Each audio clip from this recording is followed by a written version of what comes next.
Assalamualaikum warahmatullahi wabarakatuh. Kembali lagi di channel Misteri Bayangan. Apa kabar teman-teman semua? Semoga hari ini teman-teman semua dalam keadaan sehat selalu, berkah selalu, dan sukses selalu. Amin. Masih bersama saya Rahmat. Pada kesempatan kali ini, saya akan melanjutkan cerita sebelumnya yang berjudul Penunggu Danau Ranukumbolo, part yang kedua. Buat teman-teman yang belum mendengarkan episode sebelumnya, alangkah baiknya mendengarkan terlebih dahulu agar teman-teman semua mengerti alur ceritanya. Baiklah, ambil posisi yang nyaman dan siapkan cemilan, kita langsung ke ceritanya. Penunggu Danau Ranukumbolo.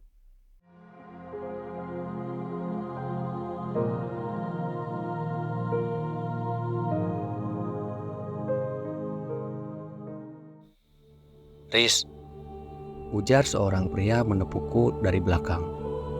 Setelah perlahan menengok ke arah belakang, ternyata itu adalah Tian yang terlihat begitu berkeringat dengan napas terengah-engah. Yan, Dewi kenapa? Ujarku lemas yang masih belum bisa menerima keadaan Dewi. Tian yang terlihat terburu-buru, ia langsung menarik tanganku dan juga Anggi untuk berdiri. Aku bakal jelasin nanti. Untuk sekarang, ikutin aku. Ujar Tian dengan tatapan kosong, dan Anggi yang masih memelukku begitu erat. Kami berjalan mengikuti Tian. Di pertengahan jalan, tiba-tiba saja air mataku terjatuh begitu saja, seperti otakku yang masih dalam proses untuk mencerna apakah ini kenyataan atau hanya sebuah mimpi. Kalau kalian ngelihat apapun, pura-pura aja nggak lihat dan tetap berjalan. Ujar Tian. Namun aku yang masih dalam kondisi bingung dan shock tidak dapat merespon ucapan Tian. Melihat aku yang tidak merespon ucapannya, Tian berhenti lalu menghadap ke arahku. Tamparan Tian tepat di wajahku. Lalu ia memegang kedua pundakku dengan kedua tangannya.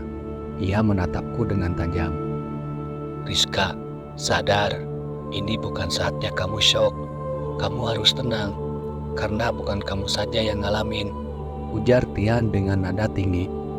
Aku yang ditampar oleh Tian langsung saja menyadari bahwa ini bukanlah sebuah mimpi, tapi kenyataan yang harus kuhadapi. Aku pun langsung tertunduk sembari menangis kencang.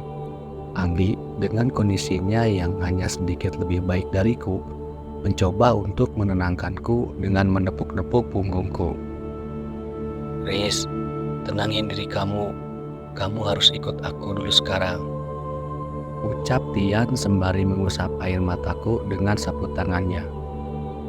Tian dan Anggi pun membantuku berdiri untuk tetap melanjutkan perjalanan.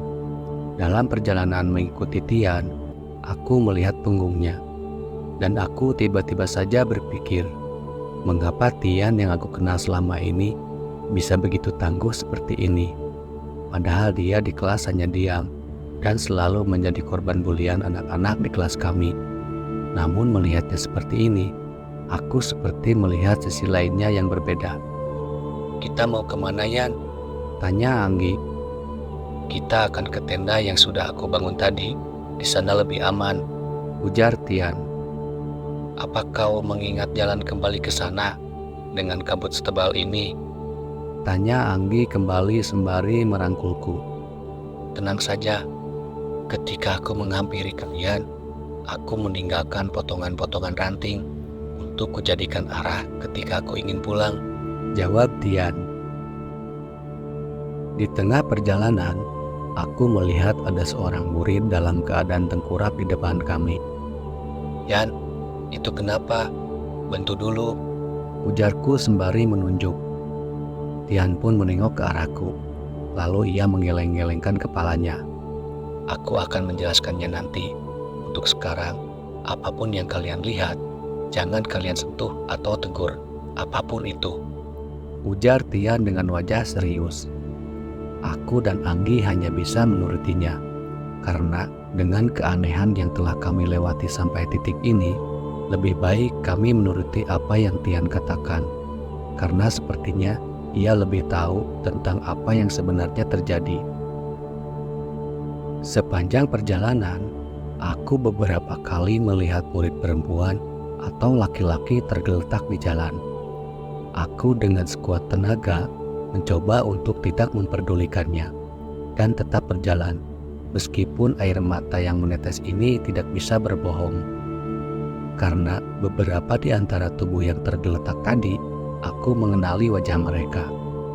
Cukup lama kami berjalan. Akhirnya kami sampai di tenda hitam dengan ukuran cukup besar. Ini adalah tenda yang kami gunakan sebelumnya. Namun aku mengingat bahwa posisi tenda ini seharusnya bukan di sini sebelumnya. Masuklah. Ujar Tian sembari membukakan tenda. Ketika kami masuk ke dalam tenda, terlihat ada sekitar 20 orang berada di dalam tenda tersebut. Dan aku mengenali beberapa dari mereka, seperti Gary, Yani, Wawan, Dina, dan juga Hanif. Kebanyakan adalah pria yang ada di dalam tenda ini. Dan selain mereka, aku juga mengenali satu orang lainnya. Bu Elis. Teriakku memanggilnya. Alhamdulillah, kalian gak apa-apa. Ujar Bu Elis yang langsung menghampiri kami berdua. Ibu tadi kemana? Kok pergi ninggalin kita? Tanyaku kepada Bu Elis. Lalu Bu Elis dan Tian saling menatap, seolah mereka sudah mengerti apa maksudku. Itu bukan ibu, Riz. Ujarnya. Maksud ibu? Tanyaku bingung. Tidak hanya kamu, sepertinya makhluk itu menyamar menyerupai para guru untuk dapat memisahkan kita. Ujar Bu Elis. Makhluk itu? Makhluk apa yang ibu maksud? Tanyaku kembali. Makhluk penghuni danau ini, Riz. Danau Ranukumbolo. Ujar Tian dengan wajah serius. Mendengar penjelasan Tian, aku langsung terjatuh, duduk dan lemas. Tiba-tiba saja aku kembali mengingat mimpiku sebelumnya. Saat sebelum kami sampai di sini, dalam hati aku berkata, apakah mimpi itu ada hubungannya dengan semua ini? Riz, entah kamu syok atau bagaimanapun, kamu harus mendengarkan cerita dariku dan harus mempercayainya. Ujar Tian sembari menatapku tajam. Aku hanya menganggukkan kepala tanda mengerti perkataannya. Bu Elis membopongku untuk duduk dan memberiku teh hangat agar aku bisa menenangkan diri. Riz, kita semua di sini sedang memikirkan bagaimana caranya bisa keluar dari sini. Namun sepertinya makhluk penghuni danau ini tidak membiarkan kita untuk meninggalkan camp ini, bagaimanapun juga caranya. Ujar Tian. Lalu bagaimana dengan rombongan yang sebelumnya turun gunung? Tanyaku lemas. Aku tidak tahu, namun lebih baik kita tidak mengharapkan dari mereka. Oh iya, satu lagi, apapun yang terjadi, jangan biarkan dirimu pergi sendirian. Selama berada di camp ini, entah bagaimana, sepertinya makhluk tersebut tidak bisa melakukan apapun jika kita tetap bersama. Ucap Tian. Lalu bagaimana dengan kamu, Tian? Bukankah kamu pergi sendiri? Tanya Anggi kepada Tian. Karena aku berbeda. Ujar Tian. Berbeda? Apa maksudmu? Tanya Anggi. Aku memiliki kemampuan untuk merasakan kehadiran makhluk gaib di sekitarku. Jadi, selama aku bisa menghindari dari makhluk itu, aku bisa pergi kemanapun di camp ini. Ujar Tian. Kemampuan? Mungkin seperti indigo ya? Tanya Anggi kembali. Ya, mudahnya seperti itu. Untuk sekarang, lebih baik kita memikirkan bagaimana caranya kita bisa keluar dari sini. Ujar Tian. Setelah perbincangan panjang dengan Tian dan Bu Elis, aku hanya menghabiskan waktu dengan duduk di pojok tenda bersama Gary dan Anggi. Gary, teman-teman satu tendamu bagaimana? Tanya Anggi. Mereka semua telah mati. Ujar Gary. Wajah Gary saat ini tidak diliputi oleh ketakutan, melainkan terpancar amarah tegas di wajahnya. Aku bersumpah akan membalaskan mereka, makhluk terkutuk itu. Ujar Gary sembari mengepalkan tangannya. Gary, tenanglah. Kita belum mengetahui makhluk apa itu. Dan jikapun kita berhasil mengetahuinya, belum tentu kamu bisa membunuhnya. Ucapku. Aku tidak peduli. Berani-beraninya mereka menyentuh teman-temanku di saat aku tidak ada. Bagaimanapun caranya, sebelum aku meninggalkan tempat ini, aku pasti akan membunuhnya. Ucap Gary dengan mata melotot. Di sekolah kami, Gary adalah anak yang begitu nakal. Ia sering berkelahi jika ada yang menyakiti atau memalak temannya. Meskipun itu adalah seniornya sekalipun, ataupun murid dari sekolah lain. Dan hebatnya lagi, dari sekian banyak perkelahian yang ia lakukan di sekolah, tidak sekalipun ia pernah dikalahkan. Sampai di titik ini, di mana tidak ada lagi murid yang berani berurusan lagi dengannya di sekolah. Meskipun dia anak yang nakal dan cukup berandalan, dia tidak pernah memalak atau membuli teman-temannya. Bahkan, dia akan membela Tian jika teman sekelasku sudah keterlaluan dalam membulinya. Ger, ikut aku. Ajak Tian. Kemana? Tanya Gary. Ada yang ingin aku periksa di tenda kelompok 3. Ujar Tian. Biarkan aku ikut. Ucapku kepada Tian. Tidak, Chris. Aku tidak ingin membahayakan wanita. Ucap Tian yang disetujui Gary. Lalu, memang kenapa kalau aku wanita? Aku hanya ingin bisa berguna. Ujarku kepada mereka. Anak orang kaya dan manja sepertimu hanya akan merepotkan. Lebih baik diam dan tidak usah banyak bicara. Ujar Yuni yang tiba-tiba menghampiri kami. Diam kamu, Yun. Ujar Anggi kesal membelaku. Sudah, Nggi, nggak apa-apa. Pokoknya aku mau ikut, titik. Ucapku menegaskan. Cih, Sahut Yuni dan langsung pergi. Melihat kegigihanku, Gary dan Tian akhirnya mengizinkanku untuk ikut bersama mereka. Anggi sebenarnya juga ingin ikut, namun aku menghentikannya dan mengatakan kepadanya untuk membantu yang ada di tenda saja. Dan untung saja Anggi mau mengerti. Alasanku sebenarnya adalah karena aku tidak ingin terjadi apa-apa terhadapnya. Karena aku tidak tahu apa yang akan kami hadapi di luar sana nanti. Di sepanjang jalan, kami merasakan suhu yang semakin dingin. Bahkan, hembusan napasku mulai mengeluarkan uap. apa rencanamu, Tian? Tanyaku yang berjalan di belakangnya. Aku ingin mencoba menghubungi perguruanku. Jawab Tian. Bagaimana kau melakukannya? Sedangkan tidak ada satupun HP yang dapat menerima sinyal saat ini. Sahutku kepada Tian. Aku tahu itu, tapi untuk sekarang, aku tidak bisa mengatakan bagaimana caranya aku menghubungi perguruanku. Karena aku ingin masih memastikan satu hal lagi. Ucap Tian dengan wajah serius. Kami berjalan cukup jauh dari perkemahan kami. Tian menuntun kami berjalan menuju pintu masuk danau. Dan ketika kami sampai, Tian meminta kami untuk berhenti sejenak. Kenapa, Yan? Tanya Gary. Lalu Tian perlahan-lahan mengulurkan tangannya keluar pintu masuk tersebut.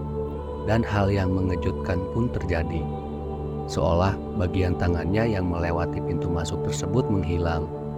Kami pun dibuat terkejut olehnya. Namun Tian terlihat masih tenang. Lalu ia mendekati sebuah batu bertumpuk di dekat pintu masuk dan jongkok di depannya. Ger, coba kamu tendang batu itu. Ujar Tian. Maksudnya, Tanya Gary bingung. power kamu kan yang paling gede. Udah, tendang aja, sekuat tenaga. Sahut Tian.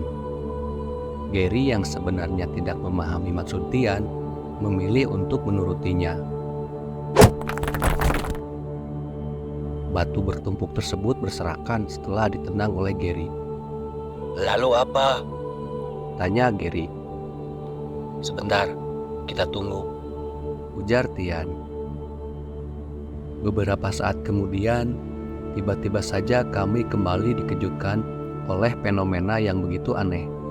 Batu bertumpuk yang telah ditendang oleh Gary sebelumnya perlahan kembali seperti semula, seperti sebuah rekaman video yang diputar ulang. Yan, itu kenapa Yan? Tanya Gary panik. Benar dugaanku. Sahut Tian. Apa maksudmu? Tanyaku kepada Tian. Ini semua karena... Cepat sembunyi! Ucap Tian yang tiba-tiba saja meninggikan suaranya. Tian langsung menarik tanganku dengan begitu kencang. Kami bertiga langsung berlari ke arah sebuah pohon besar yang tidak jauh dari pintu masuk tersebut dan bersembunyi di belakangnya. Diam, jangan bersuara. Bisik Tian kepada kami. Memangnya ada apa Yan? Tanya Gary. Diam dulu, aku pasti akan menjelaskannya nanti. Sahut Tian kepada kami. Posisi kami bertiga yang bersembunyi di balik pohon begitu sempit, sampai-sampai membuat bahu kananku menyentuh dada Tian. Aku merasakan detak jantungnya yang begitu kencang. Tian terlihat sekali menengok ke arah pintu masuk tempat kami berada tadi. Mereka datang. Ujar Tian. Mereka Tanyaku terpotong. Tiba-tiba saja suasana menjadi begitu mencekam, seperti ada sesuatu yang menekan seluruh tubuhku untuk jatuh, sampai-sampai membuatku kesulitan bernapas. Dan ternyata yang merasakannya bukanlah aku, namun Tian dan Gary juga ikut merasakannya. Dan tidak lama setelahnya, aku melihat sosok yang amat sangat mengerikan merayap ke arah pintu masuk. Sesosok wanita dengan rambut yang begitu panjang sampai menutupi seluruh wajahnya, dan badannya yang kurus dengan kuku-kukunya yang panjang dan begitu tajam.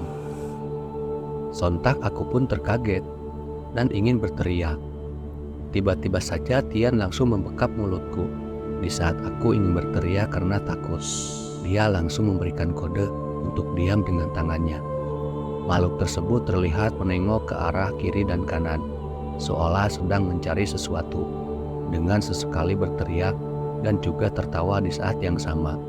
Dan tidak lama kemudian, dia pergi meninggalkan pintu masuk dengan cara merayap. Aku yang berkeringat dingin bertanya kepada Tian. Astagfirullah, Tian, itu apa? Itu adalah prajuritnya. Jawab Tian. Prajurit? Maksudmu? Tanyaku bingung. Iya, karena kita sedang berada di wilayah kerajaannya. Sahut Tian. Hah?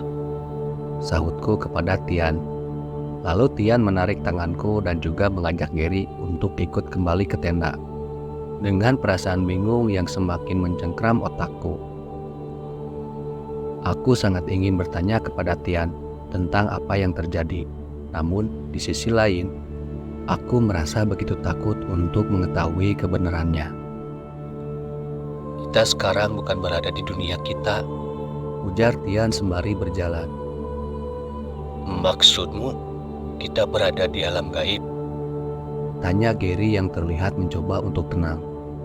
Ya, dan ada kemungkinan juga kita berada di sebuah dimensi khusus yang dibuat oleh pemilik tempat ini. Ujar Tian. Dimensi khusus? Apa maksudmu, Yan? Tanya Gary kembali. Jin dengan ilmu sakti mandraguna yang luar biasa dapat membuat sebuah dimensi mereka sendiri dengan menerapkan hukum sesukanya di dalam dimensinya. Dan sepertinya kita telah diundang untuk memasuki dimensinya. Ucap Tian. Dari mana kau mengetahuinya, Yan? Tanya Gary kembali. Sebenarnya, saat kabut kedua yang kita alami sebelumnya, aku sudah merasakan sesuatu yang tidak beres. Aku merasakan kehadiran energi gaib yang begitu besar bersamaan dengan kabut tersebut. Dan di saat itu juga aku mengetahui bahwa makhluk itu telah membuka gerbang gaib dan memaksa kita untuk memasukinya. Ujar Tian kepada kami. Lalu tiba-tiba saja setelah mendengar ucapan Tian, wajah Gary menjadi merah dan tampak amarah yang menyelimuti wajahnya. Tiba-tiba saja Gary langsung menghajar Tian. Aku pun langsung refleks memegangi Gary untuk menenangkannya dengan cara mencoba memegangi tangannya. Kenapa nggak lu bilang dari awal, ha? Jadi teman-teman gua nggak ada yang perlu mati kayak gini. Teriak Gary. Udah Ger, sabar. Tian pasti punya alasan. Ucapku dengan sekuat tenaga memeganginya. Ah, alasan? Dia ini memang cuma mau jadi pahlawan aja. Nungguin keadaan kayak gini dulu, baru beraksi. Sahut Gary. Tian yang masih tersungkur di tanah dengan mulut yang sedikit mengeluarkan darah, ia terlihat perlahan berdiri dan menatap Gary. Kau lupa siapa aku, Ger? Kau pikir mereka akan mempercayai ucapanku saat itu? Apa lu lupa betapa jijinya mereka sama gua, ha? Lu pikir gua mau kayak gini? Teriak Tian membalas emosi Gary. Tapi Ucapan Gary terhenti. apa? Pahlawan? Gua sebenarnya juga najis, Ger. Buat nolongin mereka. Lu nggak tahu rasanya jadi gua yang selalu dibully dan dikucilkan setiap hari? Bangsat! Teriak Tian sembari menghajar wajah Gary. Namun pukulan Tian sepertinya tidak berarti terhadap Gary. Dan Gary pun langsung membalas pukulan Tian. Dan terjadilah perkelahian di antara mereka. Aku yang mencoba memisahkan mereka malah hampir beberapa kali terkena pukulan. Sampai Tian yang sudah jatuh tersungkur langsung ditindih oleh Gary dan duduk di perutnya. Lu terlalu sibuk nyalahin sekeliling lu, Yan. Teriak Gary sembari kembali menghajar Tian. Hah? Jadi lu nyalahin gua atas semua perlakuan mereka ke gua, hah? Sahut Tian. Lu nggak mikir kalau lu sendiri yang terlalu nyaman di posisi itu tanpa mau merubah keadaan di sekeliling lu, Yan. Gua selalu nunggu lu buat datengin gua. Tapi apa? Lu selalu nerima perlakuan mereka tanpa mencoba sekalipun untuk keluar dari zona lu. Sahut Gary. Ketika Gary mengangkat tangannya dan ingin memukul Tian, secara tidak sengaja sikutnya mengenai wajahku yang sedang berada di sebelah mereka. Aku pun langsung terjatuh. Riz, Ujar Gary. Gary pun langsung berdiri dan menghampiriku yang sedang kesakitan karena sikutnya. cukup. Kita lagi keadaan kayak gini. Kenapa kalian malah berantem kayak anak kecil, ha? Teriakku sembari menangis. Gary dan Tian pun menjadi diam 1000 bahasa. Mereka berdua hanya menundukkan kepala sembari sesekali menengok untuk sekedar ingin memeriksa luka di wajahku. Gary dulu. Ucap Tian terpotong. Bawel, cukup. Atau aku makin keras lagi nangisnya. Teriakku mengancam mereka.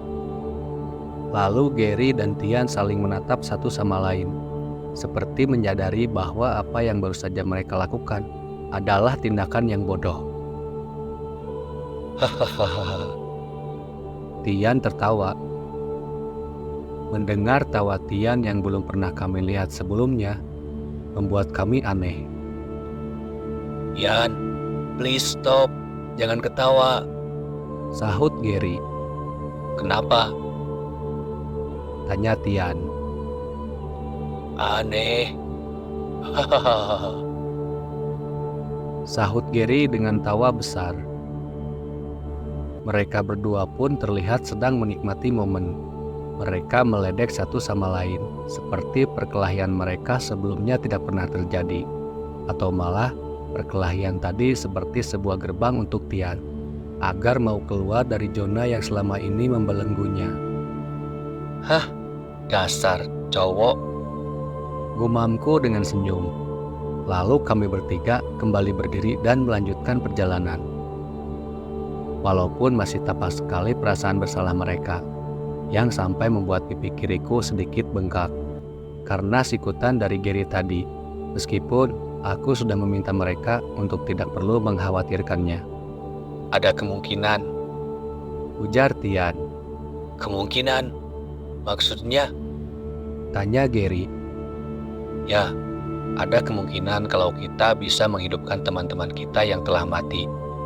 Ujar Tian dengan senyum licik. Kau serius, Yan?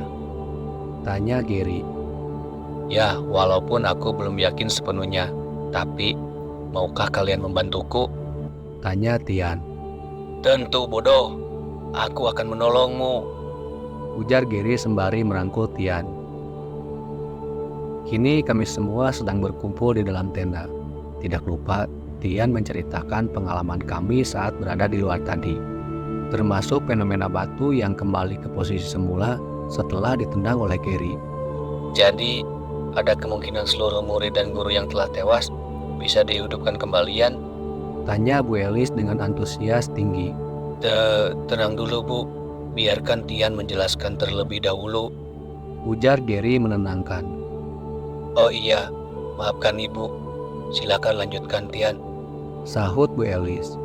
Jika kita mengambil teori fenomena batu tadi, segala kejadian di dalam alam ini ada kemungkinan bisa kita batalkan dan dikembalikan seperti semula. Jawab Tian. Semoga itu benar, Tian. Lalu, bagaimana caranya? Tanya Bu Elis. Entahlah, karena sepertinya kita bukan berada di dalam gaib yang seharusnya. Pungkas Tian. Maksudnya? Tanya Anggi penasaran. Jin dengan kemampuan tinggi bisa saja membuat alam mereka sendiri, seperti sebuah dimensi di dalam dimensi. Tiap dimensi memiliki peraturan atau mekanisme yang berbeda-beda, sama seperti sebuah labirin. Jika kita ingin keluar dari sebuah labirin, terkadang keberuntungan saja tidak cukup, melainkan kita harus memahami bagaimana kerja sebuah labirin untuk dapat keluar. Ujar Tian. Kamu sepertinya sangat berpengalaman, Tian. Tanya Bu Elis. Iya, sebenarnya aku sudah beberapa kali keluar masuk alam gaib. Namun ini pertama kalinya aku masuk ke dalam dimensi khusus seperti ini. Dan alasan mengapa aku bisa tahu tentang dimensi khusus ialah karena guru di perguruanku pernah membahasnya. Ujar kembali Tian.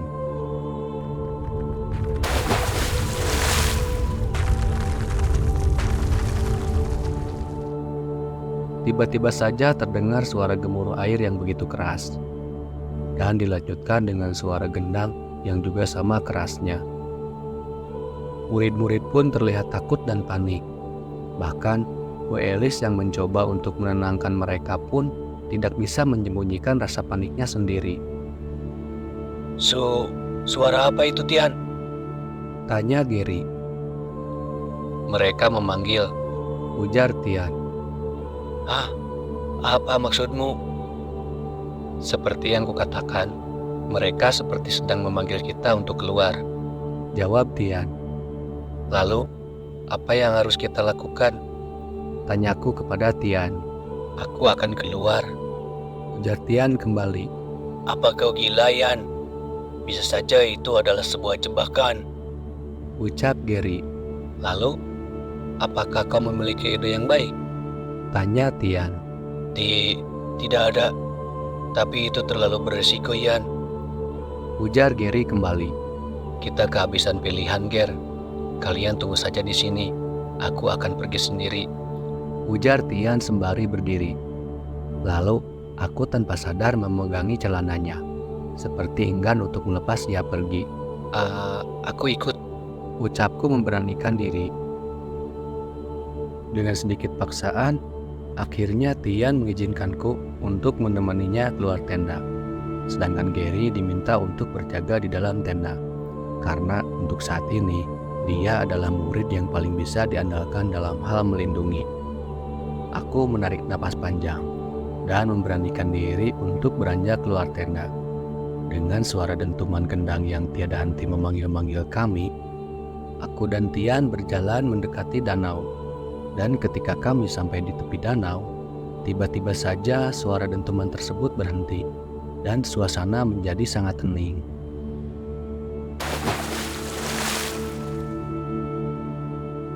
Tiba-tiba saja kami dikagetkan dengan kemunculan dua sosok dari dalam danau, dan kabut yang sebelumnya menyelimuti area tersebut tiba-tiba saja menghilang. Aku memegangi baju Tian dengan sangat kencang dan bersembunyi di belakangnya. Traumaku akan kembali setelah melihat salah satu sosok yang kutemui di dalam mimpiku sebelumnya.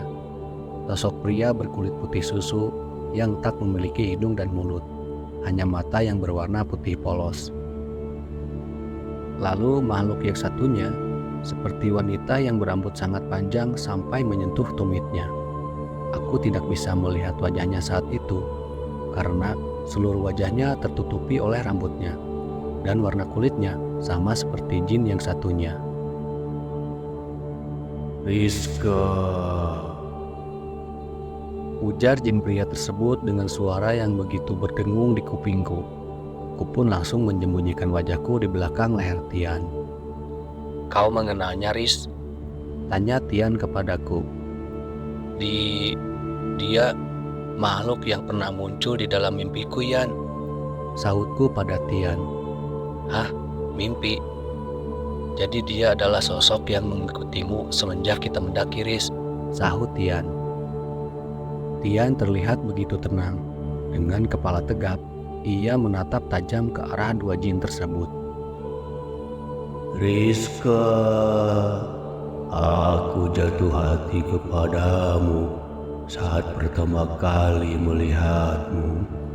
Jadilah milikku, Rizka. Rizka, teriak jin pria itu memanggil-manggil namaku, sembari mencakar-cakar wajahnya. berisik, diamlah sejenak. Ujar jin wanita yang membentak. Tapi Kak, aku mau dia menjadi pengantinku, Kak. Sahut jin pria itu. Diam. Ujar jin wanita yang kali ini berhasil membungkam jin pria itu. Aku yang sedang menjadi objek perbincangan mereka hanya bisa diam karena rasa takutku sudah membuat kepalaku begitu kosong sampai-sampai tidak bisa memikirkan apapun. Jadi kalian yang dapat merasakan kehadiran kami, ujar jin wanita itu. Menurutmu? Tanya Tian kembali. Lihatlah sikapmu itu. Aku adalah Luna dan adikku bernama Luno. Kami adalah penguasa gunung ini. Nasib kalian sedang tidak beruntung karena kalian datang bertepatan dengan hari raya kami. Ujar Luna.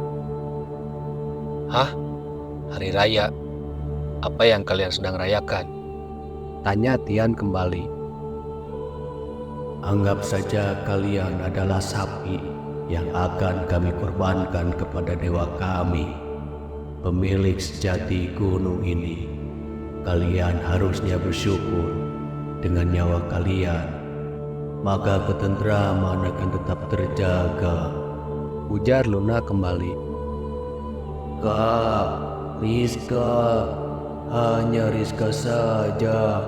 Aku tidak ingin dia mati. Dia harus menjadi milikku, Kak. Aku ingin mengawetkannya supaya bisa kujilati setiap hari. Ucap Luno sembari memohon-mohon. Diam, aku tahu itu. Bentak Luna kembali. Tiba-tiba saja Tian memegang tanganku dengan tangan kirinya.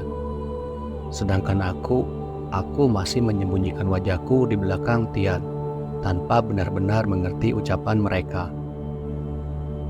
Jadi maksudmu tanpa adanya tumbal akan terjadi hal buruk di sini? Tanya Tian yang mencoba tetap tenang. Baguslah jika kau mengerti.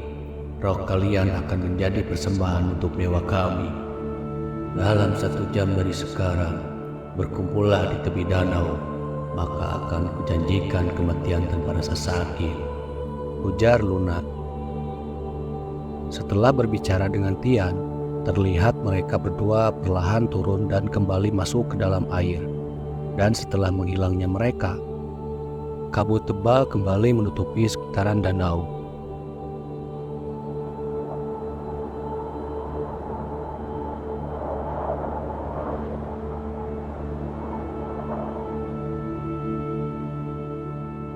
Rizka, Rizka, Panggil Tian dengan nada tinggi sembari memegangi pundakku. Yan, aku takut Yan. Ucapku yang berlinang air mata.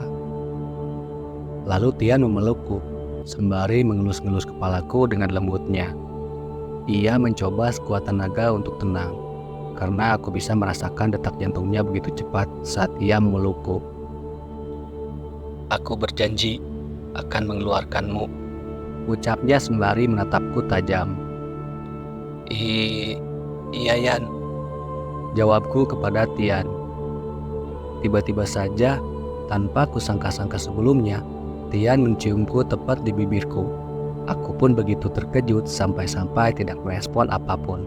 Namun hanya sesaat, ia langsung melepaskannya. Maaf Riz. Mungkin karena kejadian ini, otakku jadi gila. Ucap Tian dengan wajah memerah. Iya Yan. Jawabku dengan perasaan campur aduk. Dalam hati aku berkata, Maksud ciuman dia tadi apa ya? Apa mungkin hanya karena ingin menenangkanku? Kurasa tidak, karena itu sudah terlalu jauh. Atau mungkin Tian memang menyukaiku.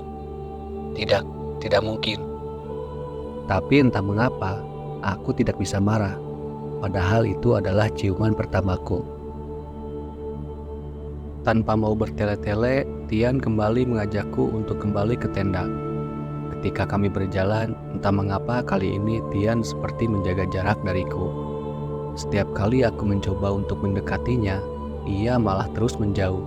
Sampai tidak terasa kami sudah sampai di area camp. Wajah kalian merah kenapa? Tanya Gary. Enggak apa-apa. Jawabku dan Tian secara bersamaan. Mencurigakan. Ucap Gary. Nggak usah dipikirin. Ada yang ingin aku bahas. Ujar Tian yang langsung duduk. Kami pun kembali berkumpul untuk membicarakan apa yang aku dan Tian alami di luar sana. Namun entah apa alasannya, Tian tidak mengatakan bagian di mana jin bernama Luno tadi menginginkanku. 1 jam? Gila, apa kita semua akan mati? Ujar Yuni yang panik. Tenanglah, ada hal lain yang lebih penting yang aku sadari saat berbicara dengan jin bernama Luna tadi. Ujar Tian dengan tersenyum. Gila kau Yan, apa yang lebih penting dari nyawa kita? Bentak Yuni. Yuni, diamlah. Lanjutkan Tian. Tegas Bu Elis. Sementara cerita ini bersambung dulu, saya akan menceritakannya kembali di episode berikutnya atau part yang ketiga. Apa tanggapan teman-teman tentang cerita ini? Silakan tulis di kolom komentar. Akhir kata, wassalamualaikum warahmatullahi wabarakatuh.